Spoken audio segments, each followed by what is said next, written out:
So we're not having this conversation because your world needs to be saved or your planet is in peril or you'll be in trouble if you don't hear this. You're all doing just fine. It's all working out great. Really, it is. With one small exception, and that is you as humans are not nearly as joyful as you meant to be. Not nearly as joyful as you meant to be.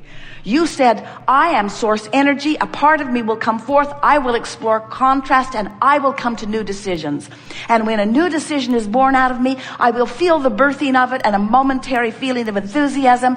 And then I will use all of my determination and my willpower and my ability to focus in the direction of my newfound expansion. And I will train myself into the frequency of that until that is my normal vibrational offering. And I know that law of attraction, as it always does, will wrap itself around me with cooperative components that are equivalent to the vibrational stance that I learn and practice and achieve. That's what you said. And you said, and the best part of it. Let's see, what's the best part? Being born? No, not really. Sifting through the contrast? No, not really. Giving birth to a rocket? Maybe, but not so much. The very best part of it is having expanded and knowing that I've expanded because I can feel that I'm not up to speed with my expansion, and then doing something about changing my thought until I get in the groove of the expansion, and then feeling myself be drawn by law of attraction into the cooperative component of the vortex of creation. That's the best part, you said, again and again. And you know that because you're always looking for adventure. You love that thrill of coming into alignment. You adore the feeling of relief. You tense and agonize against negative stuff. In other words, you know that you want to feel good. The reason that you want every single thing that you want. There's no one who wants anything for any other reason than that they believe they will feel better in the having of it. And we want you to understand that it's not the having of the thing. It's not the having of the girl. It's not the having of the boy. It's not the having of the relationship. It's not the having of the car or the empire or the job or the money. It's not the having of those things that you are creating that makes you happy. It's the having of the vibrational alignment with who you are. A woman said to us one day, Abraham, my lover left and now I'm sad. And we said, no, you're not. And she said, to be clear, my lover left and now I am very sad. And we said, no, you're not. People don't always speak what they're thinking. But what she was thinking is, you crazy ghost. Can't you hear what I'm saying? I was not sad. Then my lover left. Now I'm sad. I'm sad because my lover left. But we wanted her to understand all sadness comes from holding yourself apart from the most expanded version of you. In other words, we wanted to explain to her that that relationship had caused her to create a vibrational version of a relationship, and that as she was focusing upon this man walking out of her life, she was focused in opposition to this relationship that she had carved out. That man was never the lover of her dreams. He was just a temporary filler for the lover of her dreams. But the reason she was sad, nevertheless, was not because he had walked out the door. She was just using his exit as her excuse to not be a vibrational match to who she is. You have the ability, no matter what, to focus yourself out of sadness. The reason that so often you don't believe that you can do that is because law of attraction has been active in your life. And if you've been beating the drum of something, law of attraction's been surrounding you with more things like that.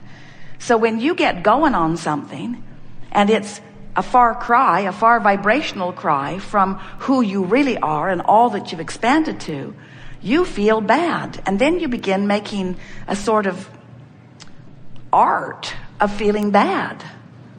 You email friends about how bad you feel today.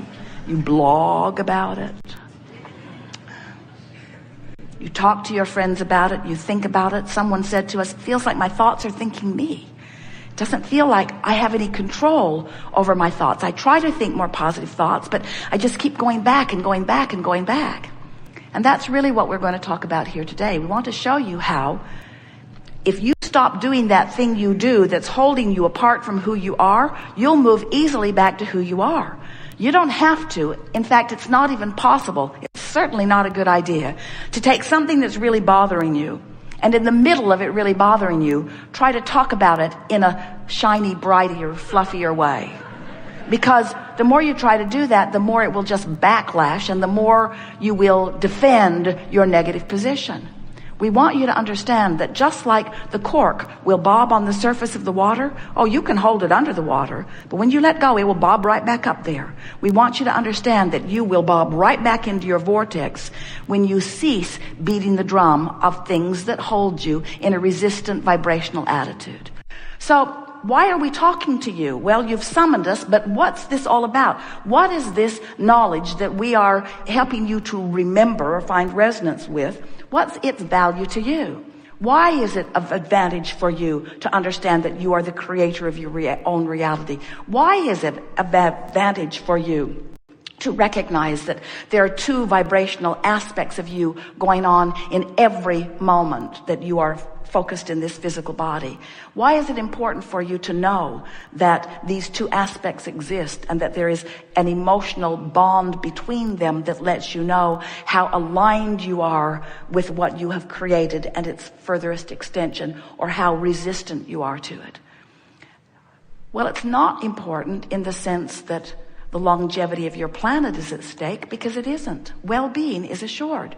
It's not important if you are thinking in terms of even your reemerging in the non-physical and you're understanding who you are and fulfilling your reason for being, because as you bang around in this physical life experience, you are becoming, and in what you call your death experience, we call it your croaking experience. We try to be disrespectful since there is no death. When you reemerge back into non-physical, you catch up with all that this life has added to who you are. In other words, you catch up with all that you are. So there's no big thing that is at risk if you, as this small cluster of people, or even mass consciousness, doesn't hear this, because the whole thing is so well established. You are source energy, and you are coming forward, and you are adding to the expansion of the universe because of being here in this physical body. And the larger part of you is expanding, and you will feel the utter satisfaction of all of that when you have your entrance or withdrawal from the physical back into the non-physical. You'll feel all of that satisfaction. The reason that we are visiting with you now is we don't think you should have to croak to find that satisfaction. We think you should be able to be here in this physical body and understand the wholeness of who you are. And we think that you are wise enough to tune yourself to the wholest part of who you are. We think that you should be able to be here in a physical body, explore the details, know what you don't want, know what you do want, and use your emotions to keep you tuned to the furthest expanded version of who you are. Because we know this for sure. When you don't feel good. So you can't hold your expansion back. It's a byproduct of life. You cannot hold your expansion back, but you can lazily or sloppily tune yourself out of alignment with that. And when you do, you feel crummy. When you do, you get sick. When you do, you don't like life. When you do, you feel fear, you feel hate, you feel anger. You feel all of those things that are just emotional indicators or physical manifestational indicators of thinking by default, really. Just thinking because it's in front of you. It'd be like sitting in front of your television and there's a program on and someone comes in and says, "What is it?" And you say, "I don't know, but it's really miserable." And they say, "Why don't you change the channel?" And you say, "What?" I never change the channel. I just come into the room and I sit down and I watch what's there. And then I comment on it. Just letting you know, this particular thing is really awful.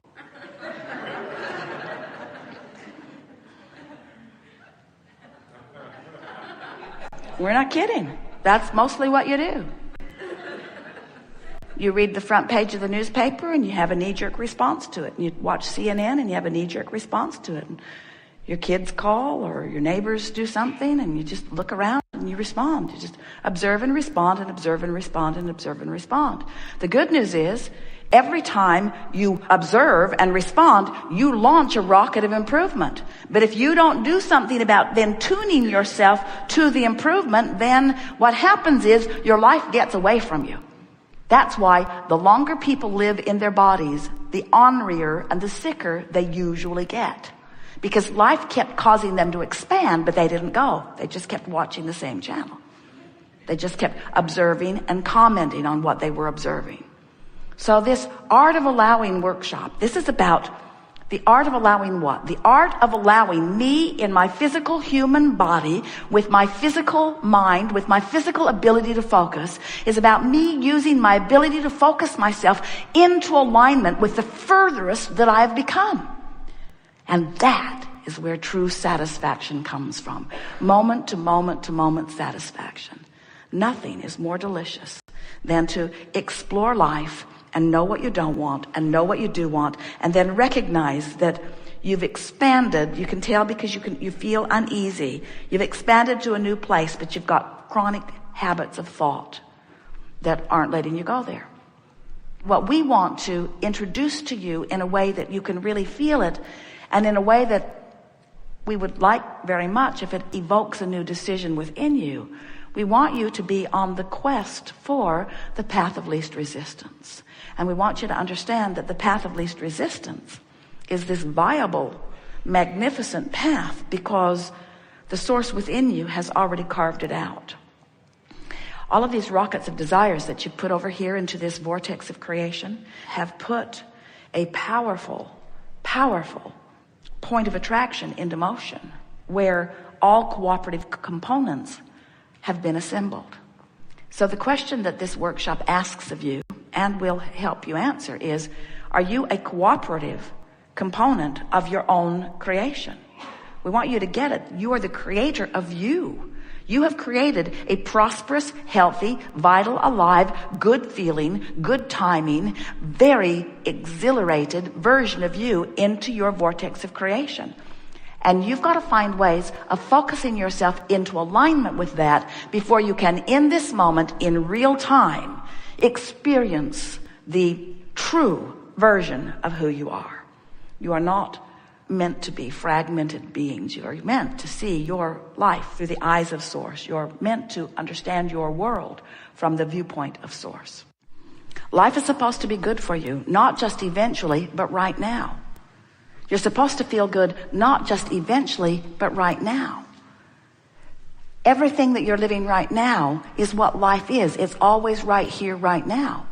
Source isn't waiting around to live. Source is living right here, right now. Source is not waiting around to love. Source is loving right here, right now. And Source is wise enough to look for a reason to love through your eyes in every moment, and finding a reason to love through your eyes in every moment. The question is, are you up to speed with the love that Source is finding through your eyes right here, this moment? We think you're getting it. We think you're getting it. And now we're wanting you to understand that in your knowing what you don't want and your knowing what you do want, you are adding that which all that is knowing what it wants too. And all that is benefiting by what you've carved out and living it and wanting you to live it too. And you can, as long as you get your horse in front of your cart, which is to say, as long as you say, nothing is more important than I feel good. Today, no matter where I'm going, no matter what I'm doing, no matter who I'm doing it with, it is my dominant intent to see the world through the eyes of Source. And Source is saying back to you, and we are now seeing the world in a newly defined perspective because of what you just lived just now. And we are reveling in your new discovery. Come play with us here and now.